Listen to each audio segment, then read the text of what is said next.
Welcome to Email and Beyond, the podcast bringing you all the latest email marketing and other complementary marketing channel tips, tricks, industry chat, brand insights, and more every 2 weeks. Join me, Kate Barrett, founder and CEO of eFocus Marketing, and Richard Wall, marketing campaign manager at Spotler, as we talk you through the good, the bad, and the ugly of marketing and how you can create a more intelligent strategy that gets results. Hello, welcome to another episode of Email and Beyond. I'm Richard Wall, marketing campaign manager at Spotler UK. And I'm Kate Barrett, CEO and founder of eFocus Marketing. And in today's episode, we're talking about how to integrate email into the rest of your strategy, because we love to talk a big game about multi-channel, omni-channel, but in reality, it's still very sort of Lego brick, isn't it? We're clicking elements together by hand, and there's got to be a better way to make that all work. Just to make your lives easy, to make our lives easy. We're marketers, you're marketers, to make everybody's lives easier to accomplish what we still want to accomplish, to achieve the results we're getting, but to have a little bit less stress about it, maybe. But do you know what it comes down to? Data. It comes down to having data in the same place, in the right place, and in the same place. And that is so elusive for so many companies. You know, I've sat with companies of teams within a company, so all of the same company, just different teams. And I've said, right, okay, let's have a look. What is the data that you know about your subscribers? So we're obviously focusing on email here. What is the data that you have within your business that you could use to inform what you're doing with email? And what one person said, and then a different person over the other side of the table, they were like, but hang on a minute, why do you have that data? And they're like, oh, we didn't even know we had that. So I think the first thing in terms of having any type of strategy that you want to pull together, and you've got different components, different channels in this case for that strategy, you've got to understand the landscape first. You've got to understand what you're working with. And the thing is, with any marketing, the more data that you have coming in that's useful and relevant, not collected just for the sake of it, that's going to help to inform what you do. Because strategy is all about, where are you going? What's that vision? Where are those goals that you want to reach? And what are the key themes, the key outlines of how you're going to do that? It then comes down into departments and channels and individual campaigns across different, whether it's social media or email or SMS or WhatsApp. But that's the key. It's that separation of the data that is going to cause the biggest challenge to an integrated strategy. Sure. Something I thought of as we were going through that.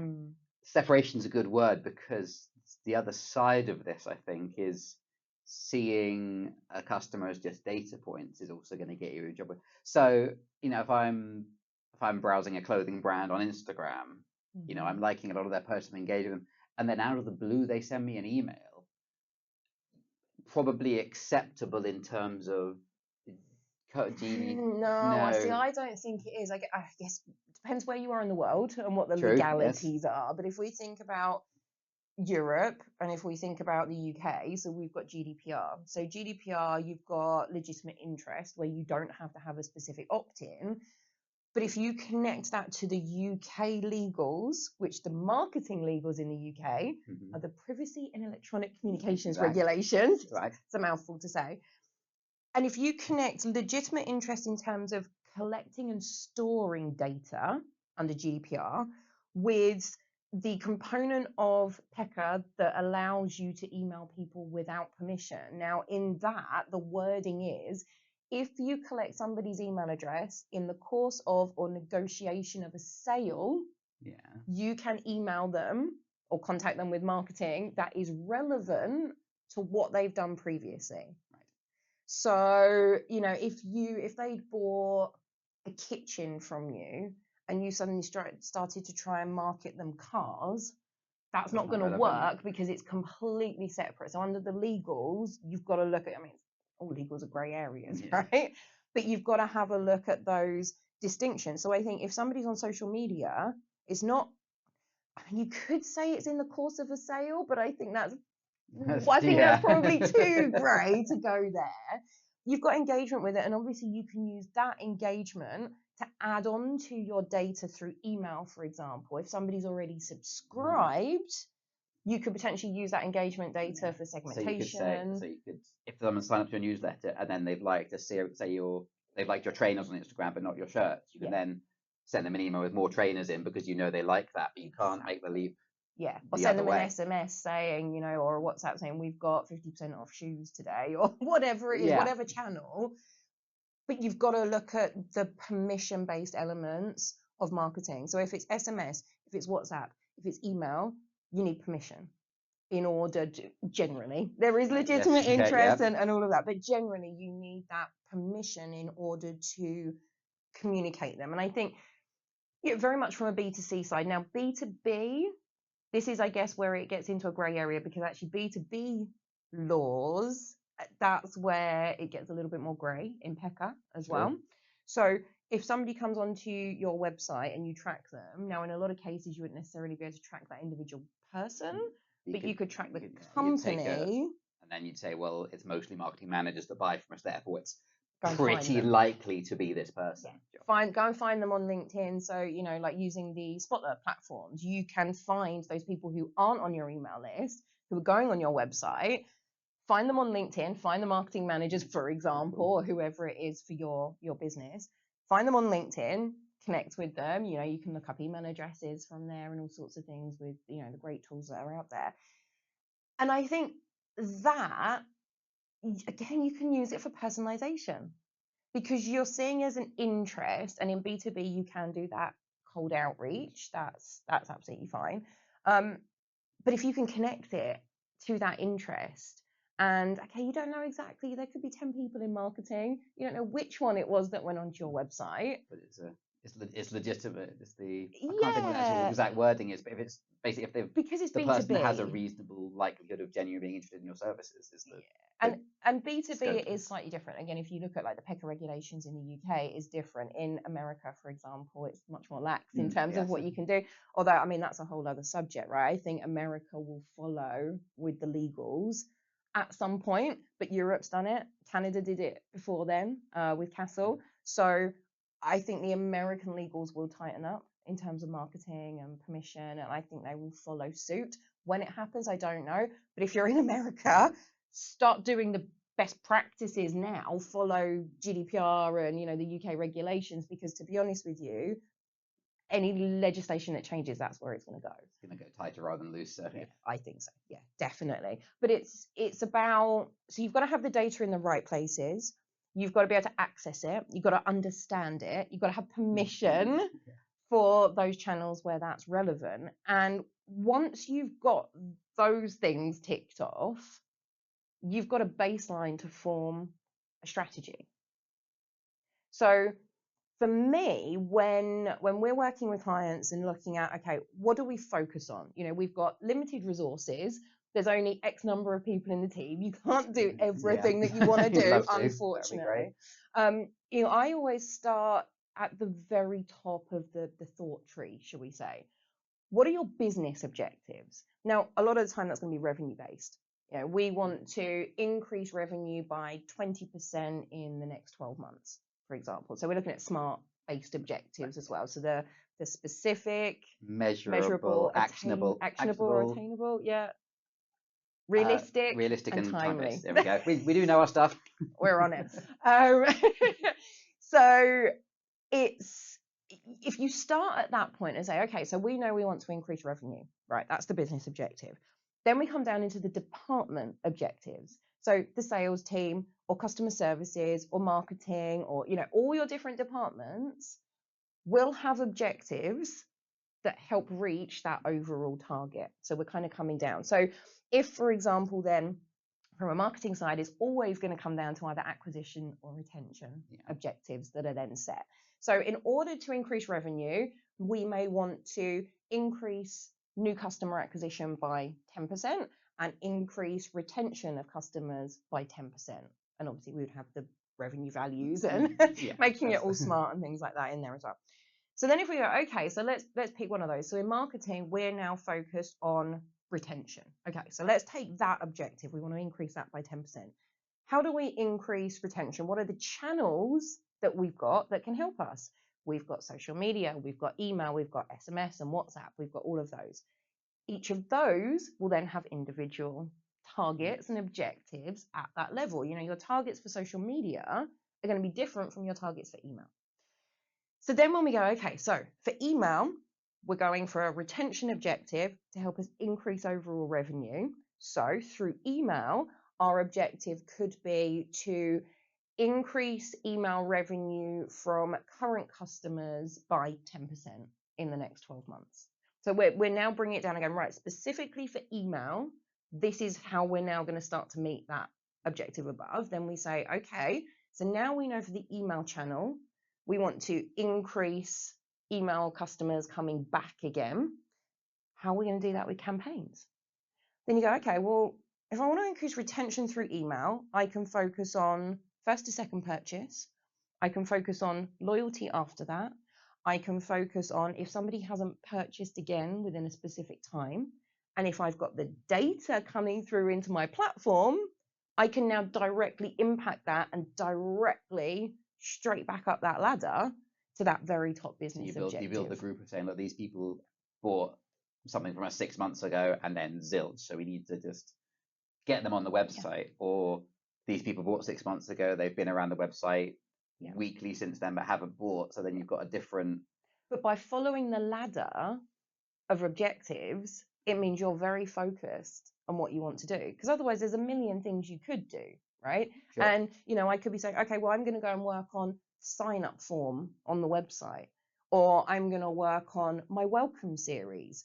But that's not going to get you to a retention objective. No, that's going to get you the new acquisition one. Exactly. So you have to be focused. And this is where it's really important, because you bring in those different teams, you bring in the different channels to support, and having those conversations between teams. You know, so many companies we work with don't sit down and have a conversation with the social media team, and they'll be working in isolation. So again, there's, in terms of the content going out, there's then a difference. There might be a difference in terms of branding and consistency, in terms of the offers that are put out there. So having not only that conversation and connection to the subscriber data, the objectives and what you want to do through each channel, but the actual strategy and tactics and implementation should also be shared between those as well, I think.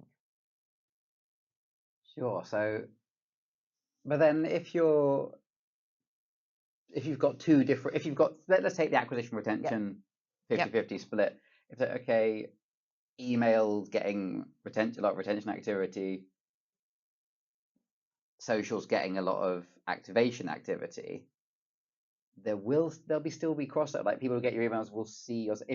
If you decide to go different messaging, then we talk about splitting the data, and obviously you can do that as much as you can, but there's always going to be some bleed over that you're not seeing. Do you think that's something to worry about, or is that just a bit like, it's going to happen, you can't control it, so you got to not worry? Yeah, there's going to be bleed over, but I think there are different channels and different uses of channels that are good for different objectives. Right. So social media and PPC are great for an acquisition objective, getting new eyeballs, brand awareness, starting to get that engagement and take them through that consideration stage. Retargeting on social media and on PPC, for example, can be used on either of those objectives, because you could be doing retention and you say, okay, well, I want to retarget on social media the people who have bought from me before but haven't bought in the last 6 months, and I'm going to run an ad to those people on social, and I'm also going to send an email series. So that distinction between acquisition or retention is really, really important to begin with, and then understanding which channels and how you use them at each stage is also important, because with email you can use it for either. So at the acquisition stage, we're looking at, if it's B2B, it's obviously cold outreach, but for both, it's your sign-up forms on your website, it's that initial impression, it's what happens on the thank you page after that sign-up form, position of sign-up forms. You go into consideration, you've got your welcome series, you've got all of those. And of course, you can integrate SMS or WhatsApp into those automated series as well. But if you don't have clarity, and this is where it gets muddy, because people go, oh, but I could be doing, I need to be doing this bit of acquisition, or I need to be doing this bit of retention. Or if I say to clients, what is your primary focus? Is it acquisition or is it retention? You have to be able to prioritize, because you can't do everything unless you've got unlimited resources. You cannot do everything. So pick which one is the most important at that time.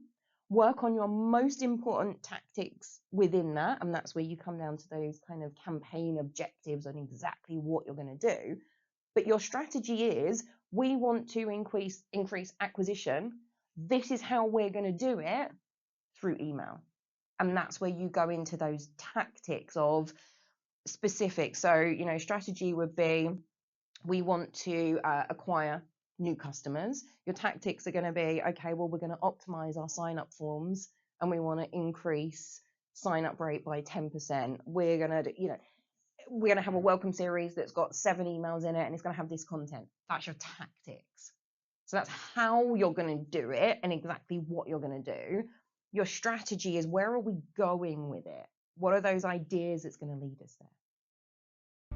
Email and Beyond is a Spotler and eFocus marketing production.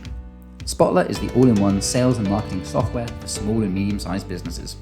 Our suite of products covers email marketing, website personalization and tracking, social media management, and CRM.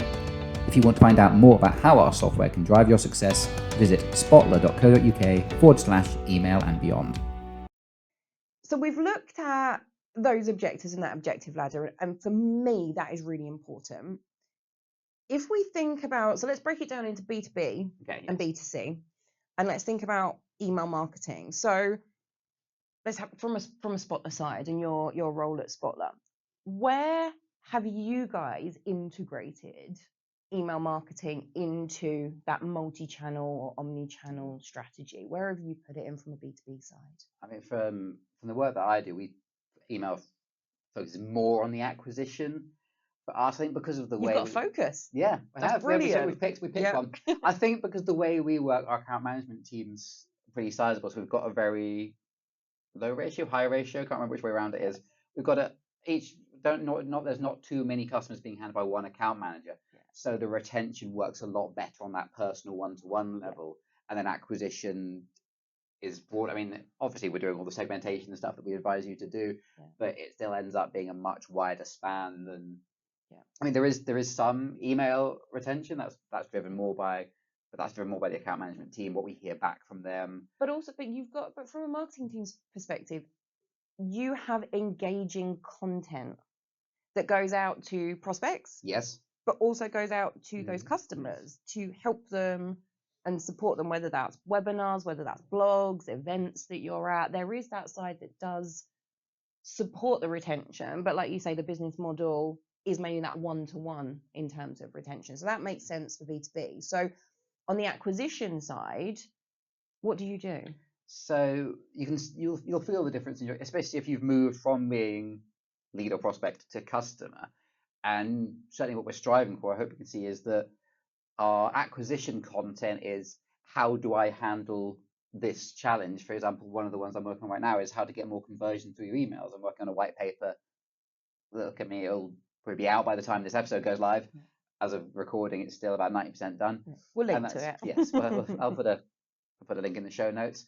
And so that it's much more, how would you get more conversion? How would you handle email design? How long should a form be?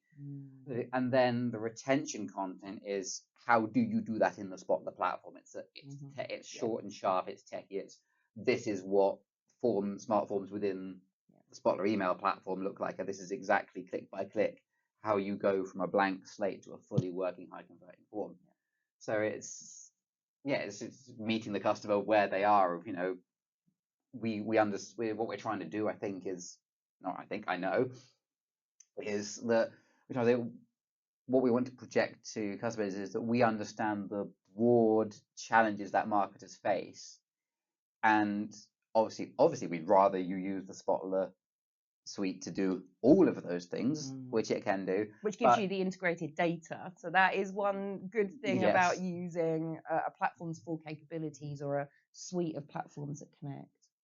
Yeah, and I suppose that's the talk about that we're doing that integration bit. So look, you can do this with email, you can do this with website personalization, you can do this on social media, and it just so happens, by the way, that we've got a platform that handles all of those and pulls all that data into one CRM, giving you that complete picture that we talked about at the start. It's almost like we had that in mind as we started. It's amazing. But it's so important. It really is so important, and I think that's what I like about working with Spotler, is that integration that a lot of the clients have. And like you said, that web personalization, or you've got, the email sending out, or the SMS, or the WhatsApp, and the retargeting of the ads, and bringing that data together. And what's really interesting then is, from that acquisition side, you've got the cold outreach that you've talked about before. And I know in previous episodes we've talked about like having Spotler leads and understanding companies that are coming onto the website, and like we said earlier, targeting those.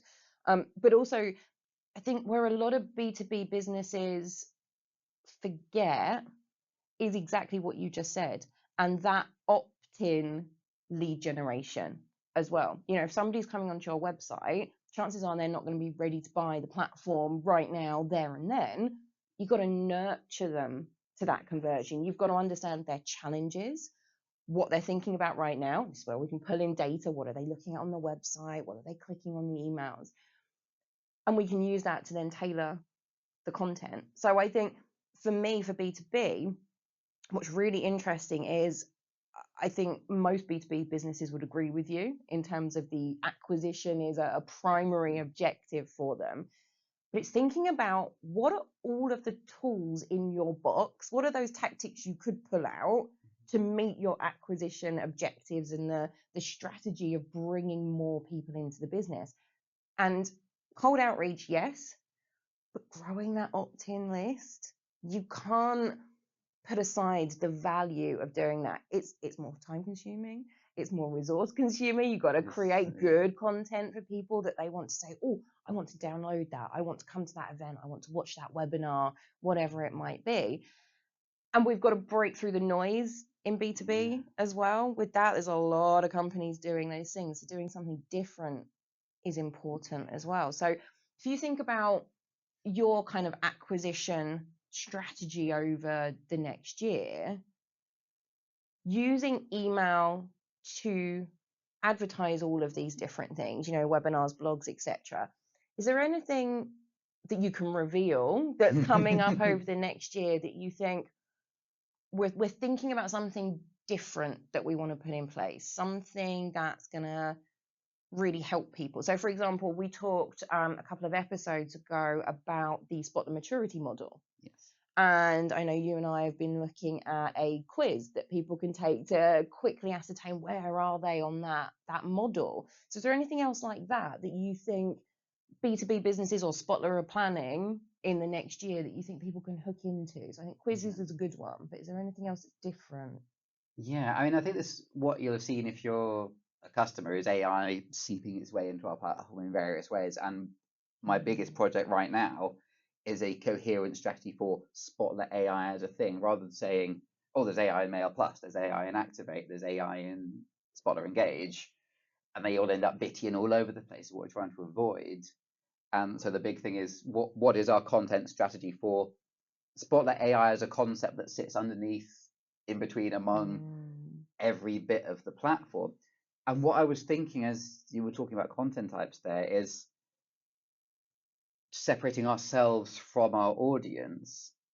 And the thing I want to talk about is getting bored of a topic. Because we're going to talk about it a lot, but as much as we would like our brands to be front and center of customers' brain every single day, every single second, it's not. And then, so the follow-up to that is, I'll write a white paper about how to use generative AI to build automated welcome series, for example. Like we'll do a webinar on it. We'll probably do a white paper. We'll do a blog. We'll do some social posts. And email. Yes, and email, SMSs, WhatsApps. Yes, every single thing in there. I promise every product manager watching cohesive. This, I'm talking about your product. But what I think is say, we've written a white paper on AI, that's enough. But you've got to keep the focus on it and say, there'll be some people who are all in on AI. There'll be people who are incredibly skeptical. There'll be people who haven't even thought about it. So you have to have that. Yes, we've got a white paper, but that needs to then be lightened, uplifted to be a blog that kind of skims over it. And it needs to be some social posts that take 30% of what's in there to meet the audience, where that's the strategy bit of understanding where the different segments of our audience sit on both awareness, skepticism, and practice, if you like. There might be people that think AI is a good idea but haven't been able to implement it yet. There'll be people that are skeptical but being forced to use it, and they'll come around. So you need to strategically think of adapt the message. Yeah, what's the message at every different level of all in, not in yet. So there's two things there. So the first thing there, and again, whether it's B2B or B2C, this is fantastic, is thinking about what do your customers need. They're all in the, let's say in this instance, the kind of awareness, that acquisition stage of finding Spotler, going, oh, this is interesting, and going to consideration of using the platform. What you've done there is not only segmentation, but segmentation based on an understanding of who that audience is. I did this with a client, and when I teach various workshops, and I always bring this up as an example, it was a contact lens client.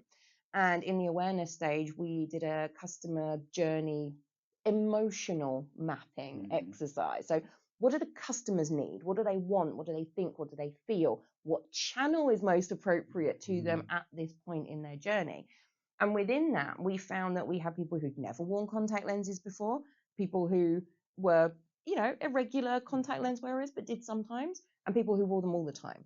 Now, those three different segments have three different needs, three different content needs, three pricing or delivery needs potentially that come into them, but they're all in that awareness stage. So breaking it down in that segmentation, understanding your audience, then leads you into what are the channels that we use for this. And of course, email is a baseline channel across all of the stages of that relationship. So it's going to be your core, and that's really how it fits in. If you liked this episode, please follow us on YouTube and subscribe through iTunes or wherever you listen to your podcasts.